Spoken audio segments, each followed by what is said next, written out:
Well, hello there. My name is Dan Skipout, and this is the 52 Must-See Movies and Why They Matter Season 2. And with me this evening is another new member. This is what I'm going to do with Season 2. We're going to get new hosts, new co-hosts, and I have a young man named Chance Ellison. How you doing, Chance? I'm doing really good. You've been talking about the show for a long time. I'm really excited, and I am so stoked for today's episode. Yep, we're going to be talking this is, these guys, these new co-hosts and these new hosts have nominated movies, and this was a movie that was nominated. I think you nominated this. I'm not sure, but I believe you nominated. I most likely nominated this. Say that again? I most likely nominated this, yes. Yeah. I believe because I was keeping track of all the movies that people nominated, and I think that's why I wanted to host an episode with you of a movie that you nominated because you feel better talking about that film. And so we're going to be talking about the 1977 original Star Wars: A New Hope, and I'm glad you chose this film.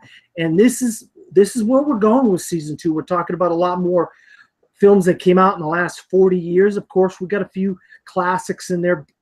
40 years ago is still a classic now, but on the first season, we didn't talk a lot of recent movies. So on season 2, we're going to be talking about a lot more recent classics and great essential films. And one of them, of course, is Star Wars. And we the science fiction genre was kind of a campy, kind of a dorky, kind of a weird, kind of a genre, like movies with giant ants, and you'd have, just kinds of interesting things in the science fiction genre in the 60s and 50s and so forth, until Star Wars came out. Star Wars really took the science fiction fantasy genre and brought it into a new level of film going, and George Lucas really put a lot of talent and a lot of different things with special effects and using miniatures and using a lot of things that make these movies iconic as they are. And so let's talk about the cast and whatnot. So obviously we have Mark Hamill as Luke Skywalker, Carrie Fisher as Princess Leia, Harrison Ford as Han Solo, Alec Guinness, Oscar winner Alec Guinness, as Obi-Wan Kenobi, James Earl Jones and David Prouse as Darth Vader. James Earl Jones played the voice. David Prouse played the man in the costume. Kenny Baker, R2-D2, Anthony Daniels, C-3PO, Peter Mayhew, Chewbacca, also another classic actor that a lot of people don't realize. They're a fan of Star Wars. They don't know that he was a huge British actor. Peter Cushing and Christopher Lee, huge British actor in Hammer. They were in a lot of the Hammer movies of Dracula and Frankenstein and Sherlock Holmes and all that stuff over in England. They were gigantic stars in England. So let's talk about the cast and what stands out as far as the cast goes and whatnot. Chance. I mean, you look at this cast in general, you forget how good. You forget how how much talent was assembled in this. I mean, you got Harrison Ford, who he was coming out. His biggest role at this point was the minor role he had in George Lucas' American Graffiti, which is also a great movie. And but yeah, this is the role that really pushed him into the stratosphere, and you can clearly see why. He showed up. He was by far the star of this movie. I know Alec Guinness is one people talk about. He is great despite the fact that he really, you ever hear him talk about, he really hated this movie, but he still brought so much dignity, so much respect to the roles by the fact that he's an actor, that's what he does.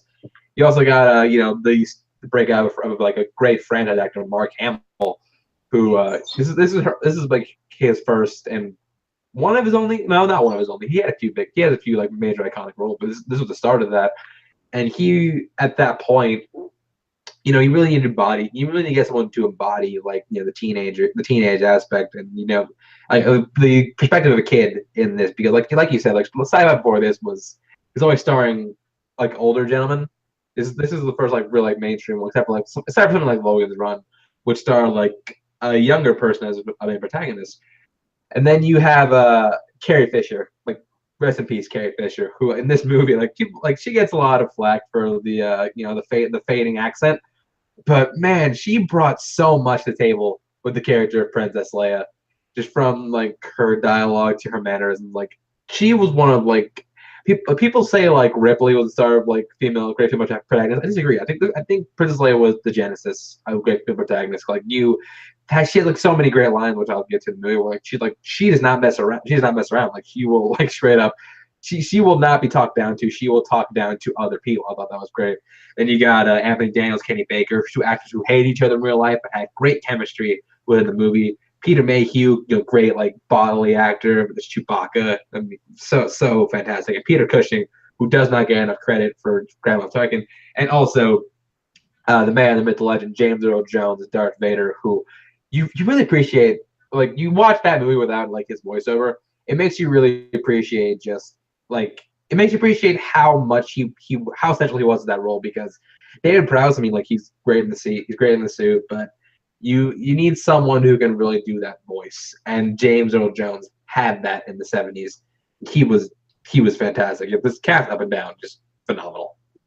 Yeah, I mean, 40 years later, you don't realize how good these people are going to be, but as time goes by, you realize how great they really were, and a couple of them were in like costumes the whole time. Kenny Baker, Peter Mayhew, Anthony Daniels, David Price. These people were in costumes, and Anthony Daniels had to be funny and be, kind of quirky, and Chewbacca had like a lot of the mannerisms and the moving of the arms and the face and so forth. And it's amazing how it transcended through the screen onto us. So while we're watching it, we could really relate to these characters, enjoy the performances that they were giving us.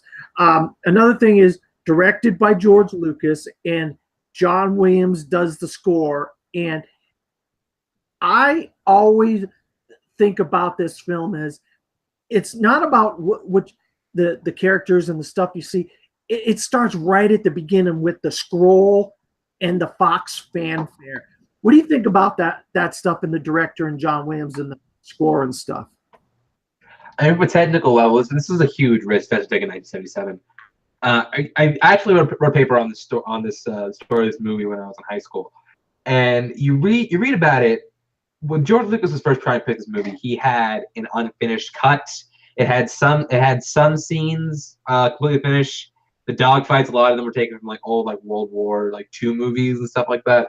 And he screened it to a bunch of studio heads, and it was also a De Palma, possibly Francis Ford Coppola, and Steven Spielberg. And everyone in that room hated it. They were just like, "What is this, George? I love you, man, but what are you doing? What are you doing with your life? What have you done?" Except for one person, and that was Steven freaking Spielberg. Like he somehow managed to have the foresight. He was congratulating him, like this is gonna be a huge hit. And it gave George Lucas the confidence to go in and finish his vision. And thank God he did, because Spielberg had already revolutionized. Jaws may have revolutionized the summer blockbuster, but Star Wars nearly perfected it, because he took what Steven Spielberg did and he kind of elevated that by giving light to a genre that wasn't taken all that seriously in prior movies. I mean, you had the classic monster movies, you had things like Logan's Run, Blob, all that, but there was no real big tentpole sci-fi movie up until Star Wars came out, and there's clearly a reason for that. And also, yeah, George Lucas coming off of this is only his third movie. It was his third movie. He changed the game of cinema forever. That's fantastic. And you read about the deal he made with the studio. He made a deal for I believe a lower pay. He would get all merchandising rights for all the future. The studio laughed in his face, yeah, sure, take it. But you look at now, no studio would give a director that deal ever. That would never happen again. Because and the studio heads they kick themselves what have we done? We screwed up. We really screwed up. But yeah, you look at another instrumental part of the movie is just that John Williams score. It's become iconic. Every time you hear that first trumpet sound, it's duh! Every time I hear that in a theater, I just get chills. And I hear that theme. I'm in it. You're with it. You know it's Star Wars, and that opening crawl, which was written by Brian De Palma, it becomes so synonymous with that and the universe that it's cemented its place in cinema history. Yeah, it really has. That crawl and that score, it gets you right into the film right away, and you're like, okay, we don't have to worry about where these characters were before this and what they were doing and how they got to this point, because we're already into the story, and that's what we're going to do right now. We're going to get into the story. We pick up right away that there's a Star Destroyer and it's chasing a Cadillac.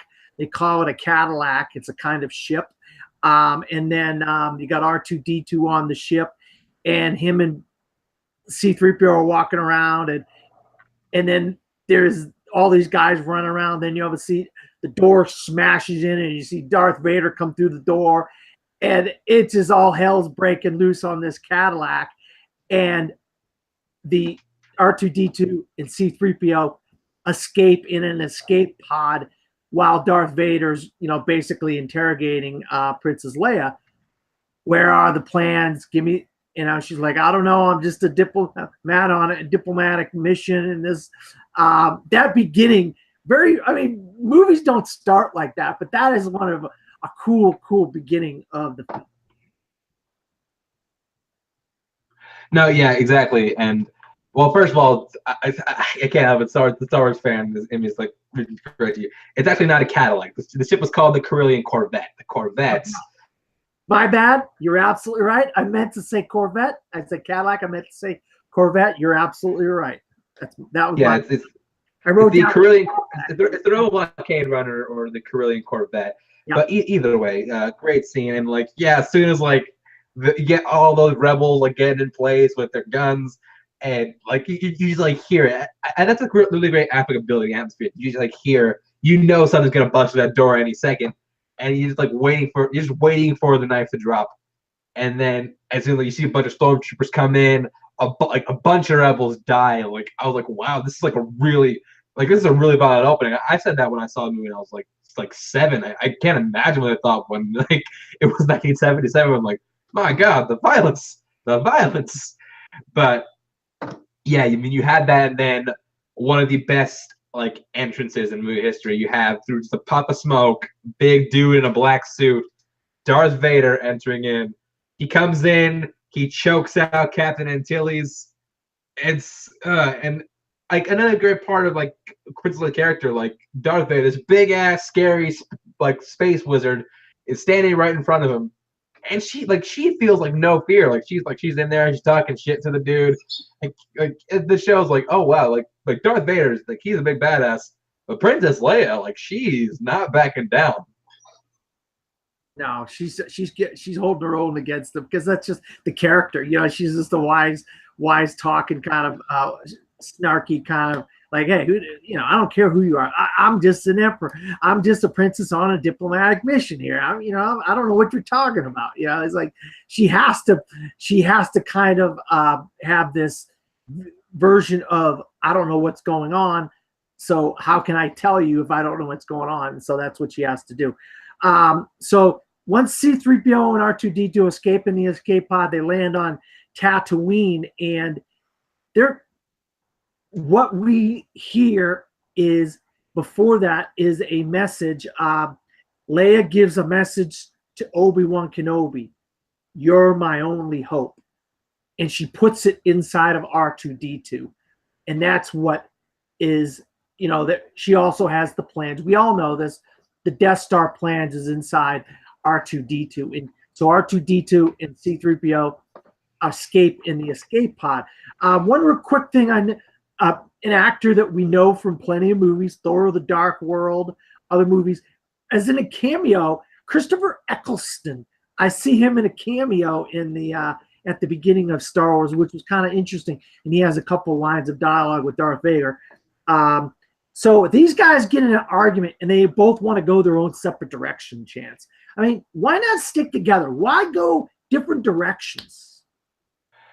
Well, the character of R2-D2, the dude, he's very high strung. He's hard to work with. He's super snarky, which it's amazing. First of all, you gotta realize it's amazing how much I can say about R2 by the fact that the dude never says a word, but his character is just so well defined.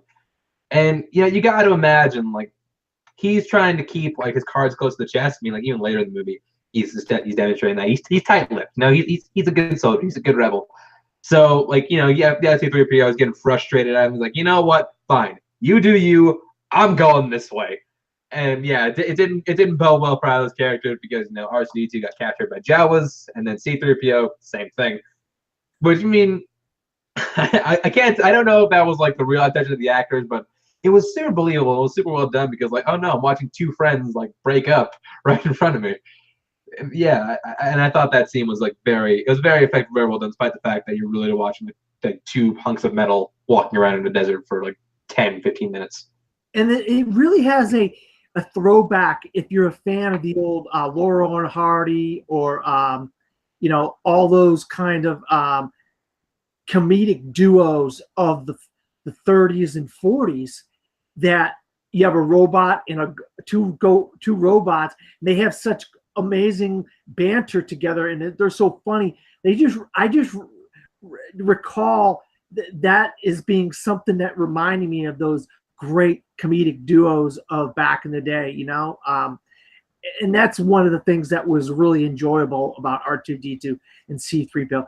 So they figure out that the Death Star plans aren't on the Corvette, that they must have escaped, somehow got on the escape pod. So the stormtroopers end up going down to Tatooine, this desert planet. Then we get Luke and Owen decide they're going to buy some droids from the Jawas that captured our two droids. And one thing leads to another. They end up buying R2 and C-3PO, which is a good thing for the story. Yeah, you got to imagine how Solo would have gone had that red droid not broken out of nowhere. I mean, but yeah, this is our first clue as to like Luke Skywalker's like upbringing, because for God's sake, the guy he's on a Tatooine, he's a moisture farmer. They need a droid that can speak Bocce, and C-3PO won't shut up. Like, yeah, like, we need to speak Bocce. Can you do it? Like a second language, perfect. You're sold. And yeah, we'll take the red one. Oh wait, this one's busted. About that blue one, yeah, it shows like those Jawas, man. They can't be trusted. Don't buy things with Jawas. They're like the American swap meet, or like the Star Wars swap meet. Yeah, and that scene, like, it clearly shows like that scene sets like a lot much like every scene in the movie. It keeps the whole plot in motion, like what introduces to like what will become one of the great franchise heroes of all time.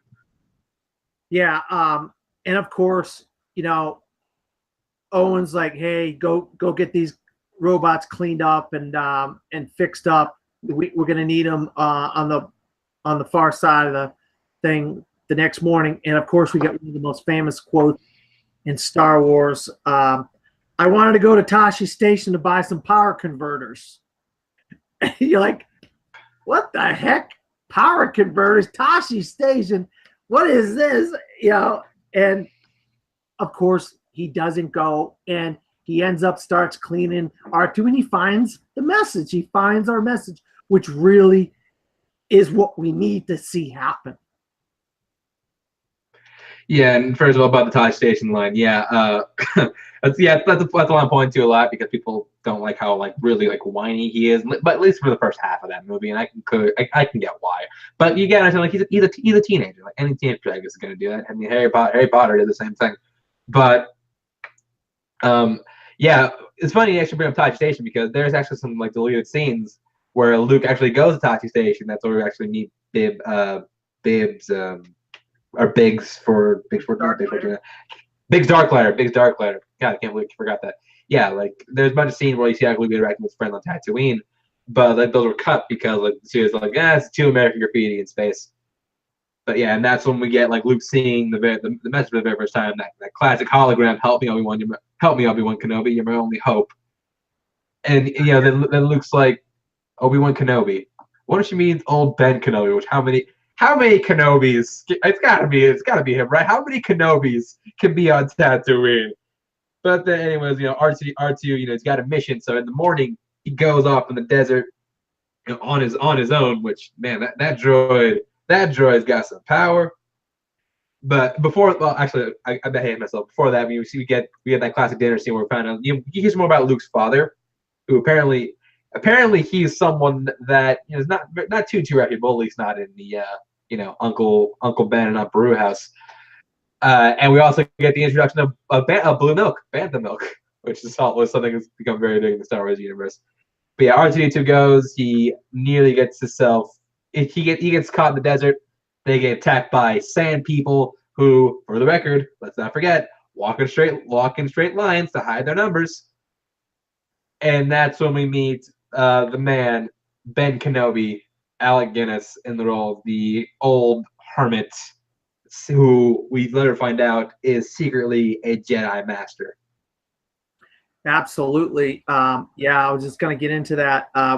That leads us to old Ben Kenobi and so forth, and the Sand People attack and whatnot. And we finally start to learn a little bit about Luke, because he gives him the lightsaber and he starts saying, "Hey, you're a Jedi," and this. And then we go back to Darth Vader, and he has to answer to Tarkin and some of the people in the Death Star.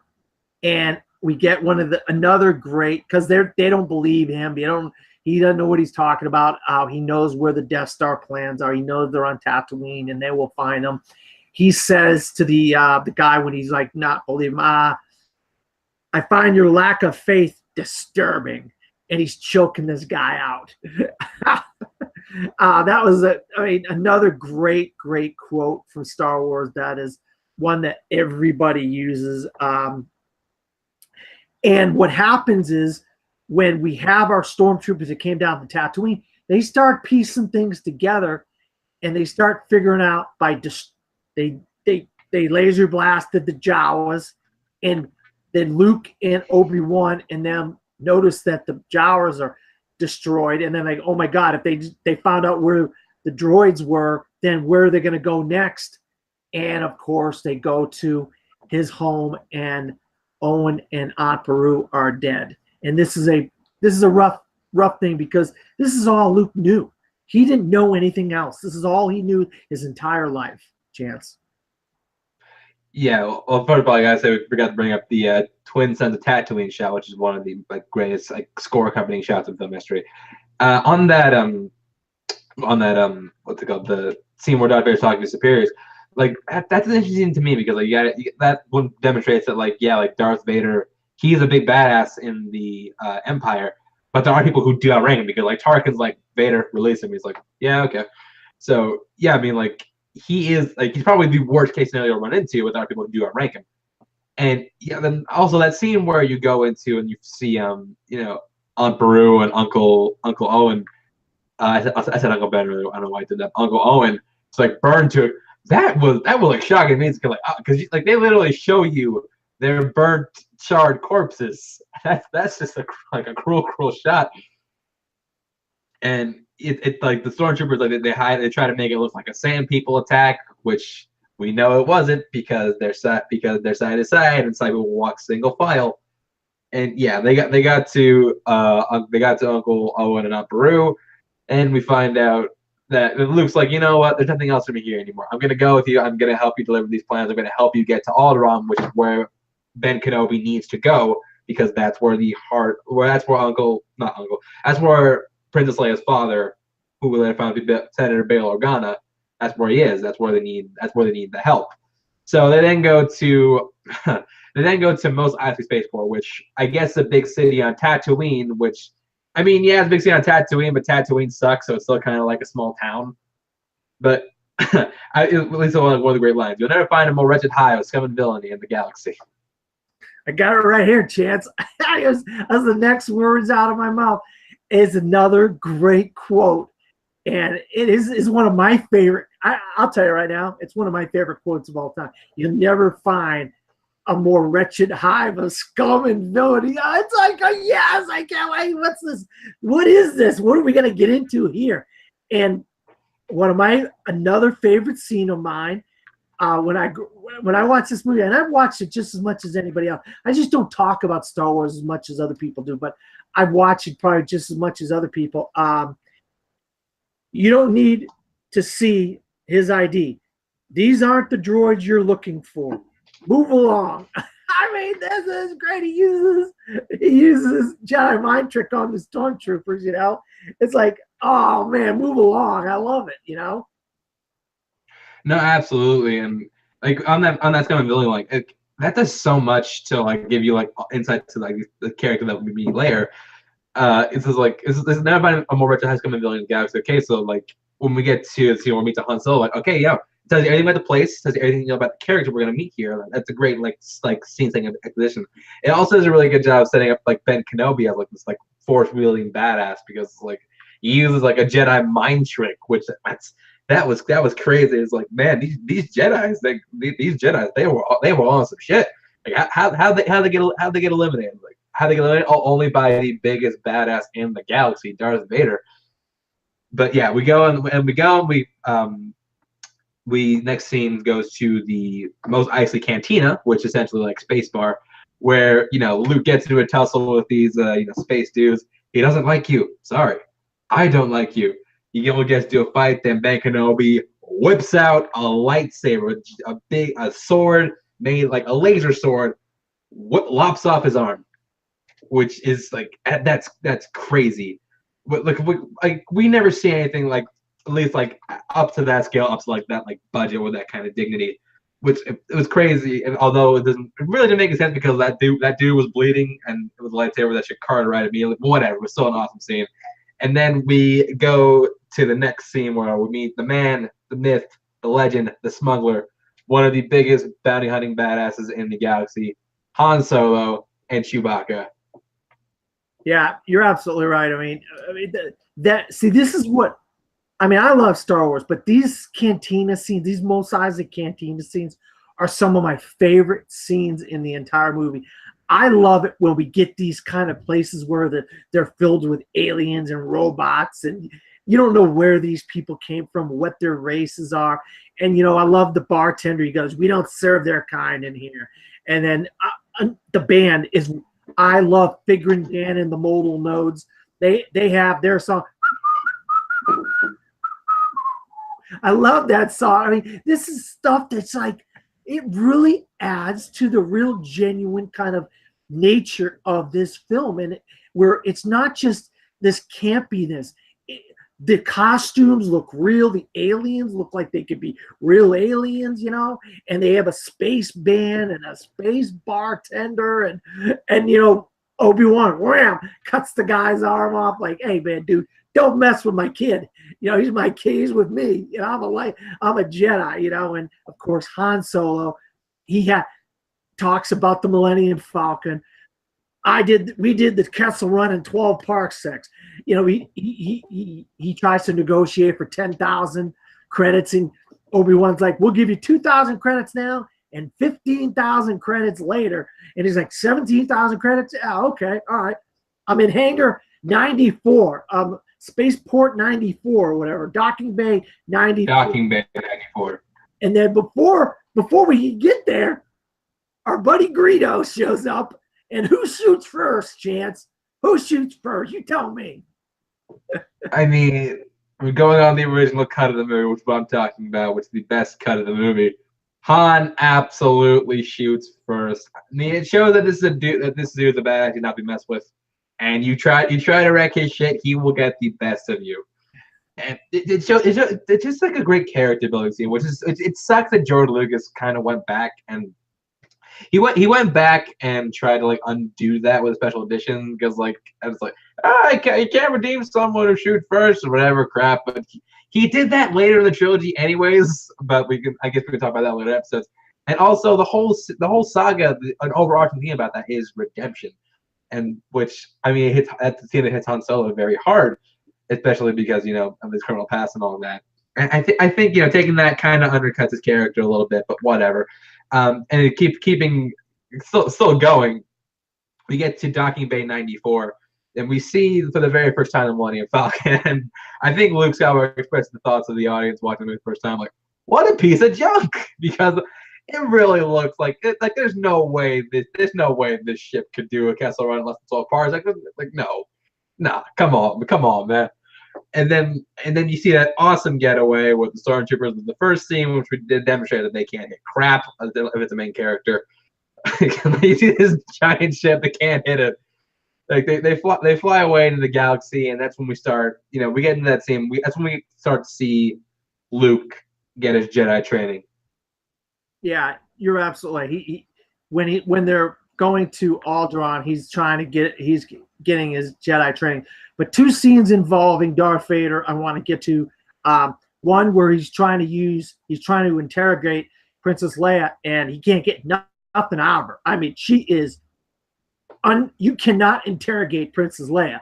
They had this robot with these needles, and it's like, holy crap, she's gonna get it now. But they get nothing out of her.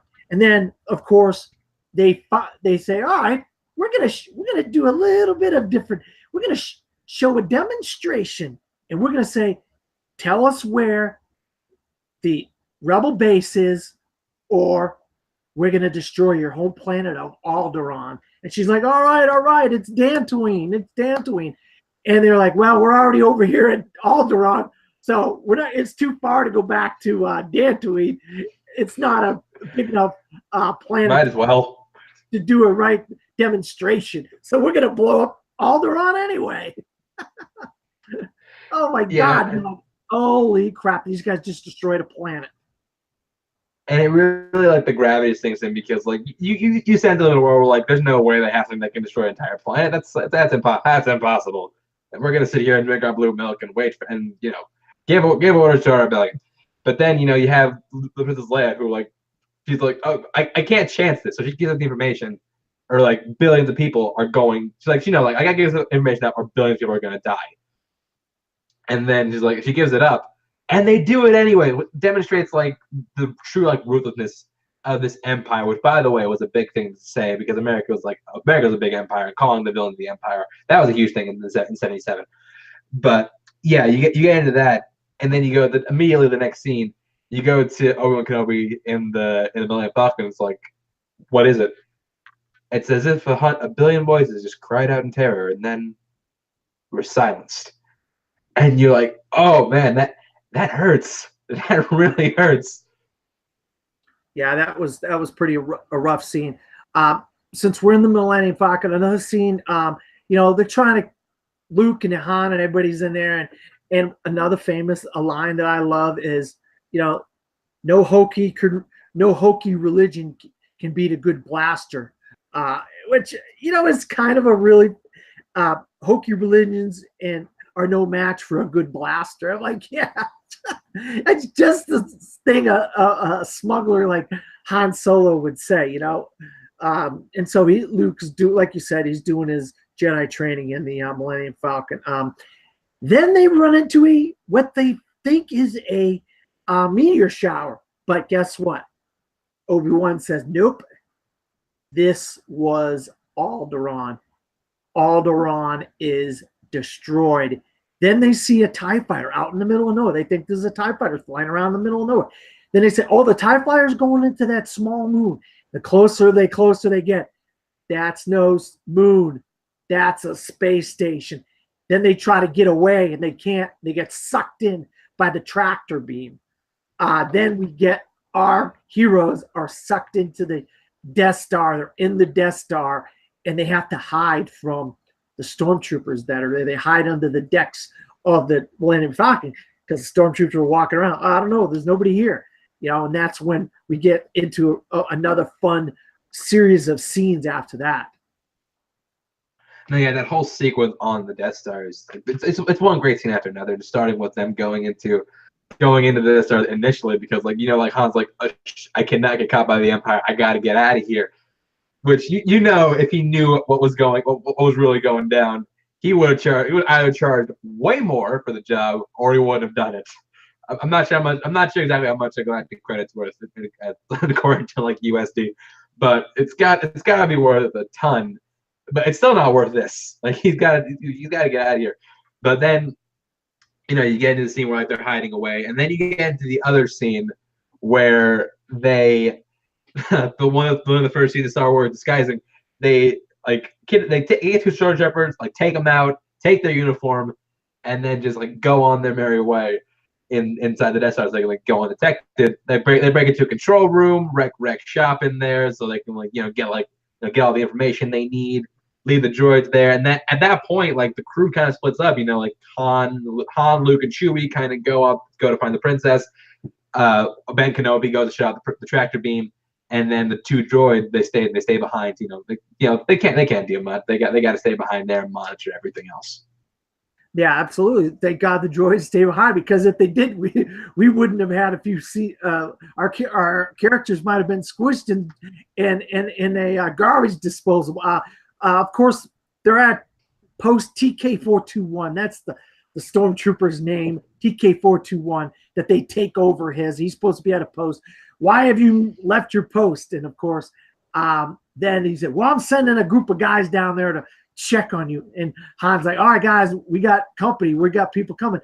And what ends up happening is they end up going to try to save Leia, because she is, obviously, we know she's captured on the Death Star. And of course, it's some funny banter between Luke and Leia. And also, twice we get, in a matter of not that long of a period, I believe we get it.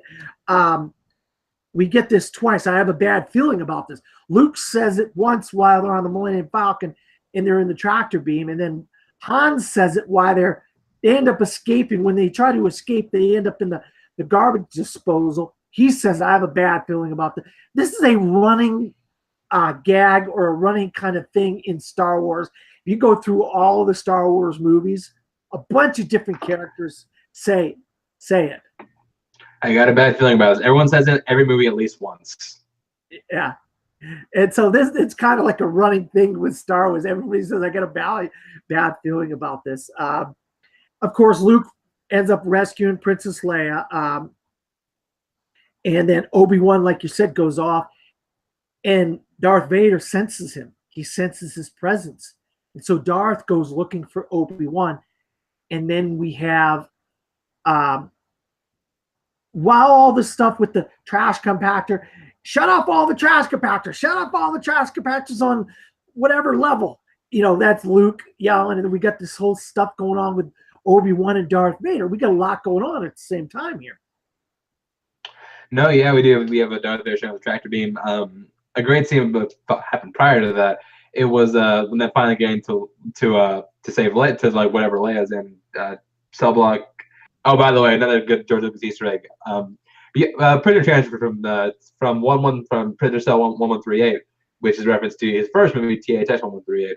But aside from that, another scene I really like with Leia is when Luke, just as a stormtrooper, first enters her her cell. It's like, aren't you a little short to be a stormtrooper? Like, man, they got you dead to rights, and you are still in here talking shit. That's awesome. But then we find out that they're the real deal. They're the good guy. They're trying to break her out.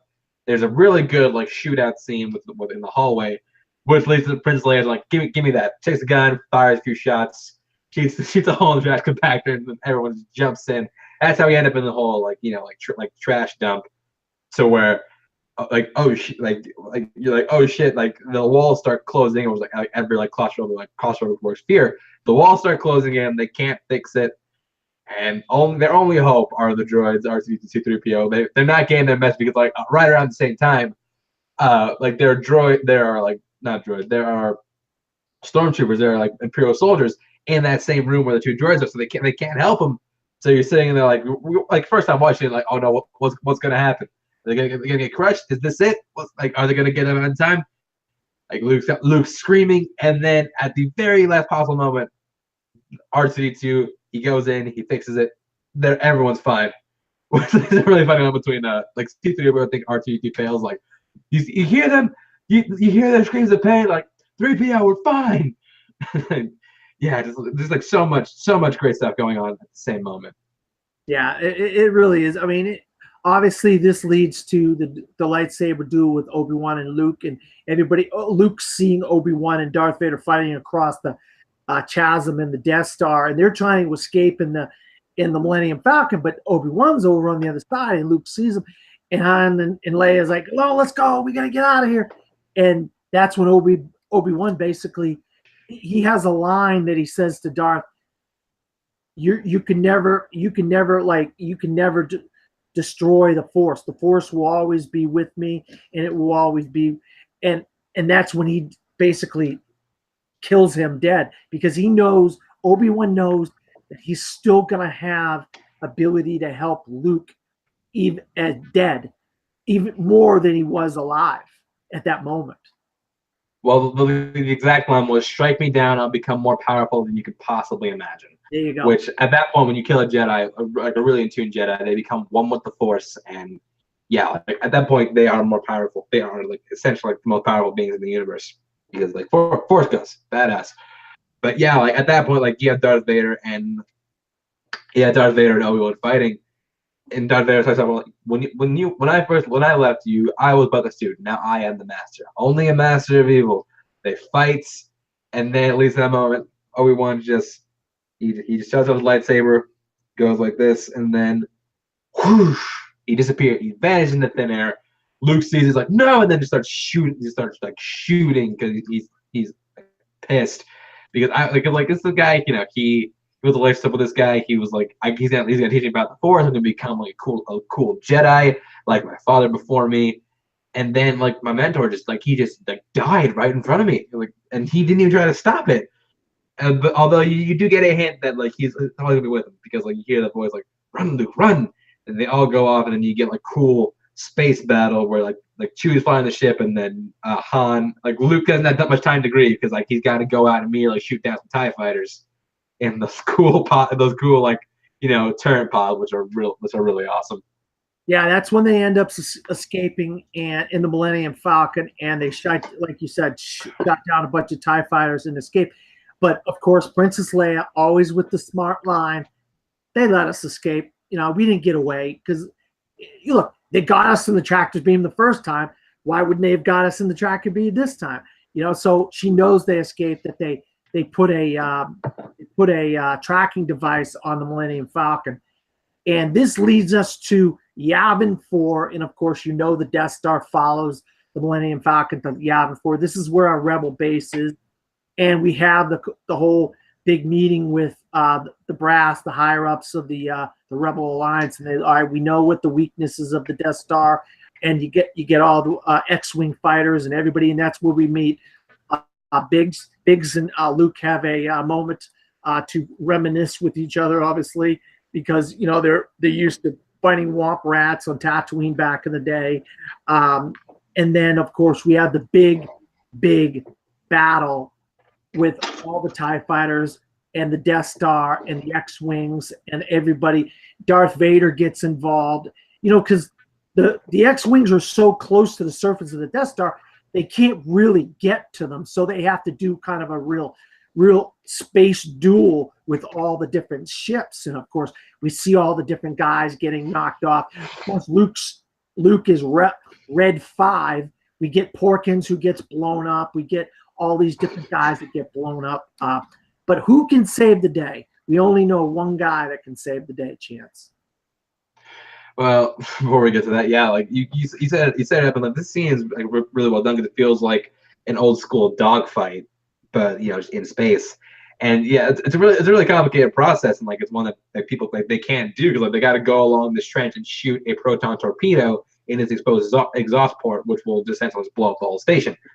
Which, I mean, the plot hole they explain later on in further ways, but either way, yeah, like no one can get it. Piles are getting shot down. Gold leader dies. Red leader dies. Porkins is the final dying words. "I got it." He just gets blown up to pieces. And then finally, like it seems like there's only one more fighter. I feel like you got Darth Vader's crew, and then you got Luke. He's going down this trench. He's like Darth Vader's gonna nail him, and then last second, Han Solo shooting the Darth Vader's great reactors. What? And it's like, and then yeah, like he shoots Darth Vader's co-pilots, knocks him out, and then Luke finally gets off that one shot to blow up the Death Star. And even then, Grandma Tarkin, like like he doesn't show it, but inside he's like, shit, they did it.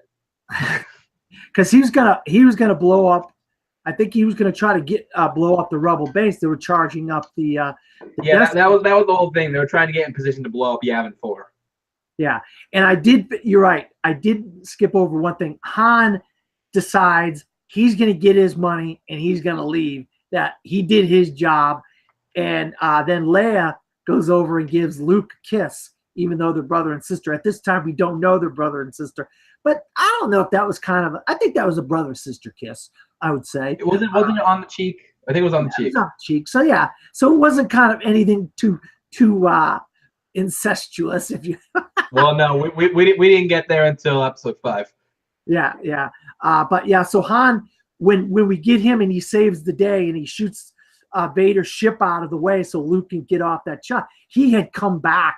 He decides his conscience has got the better of him, and he came back to save the day.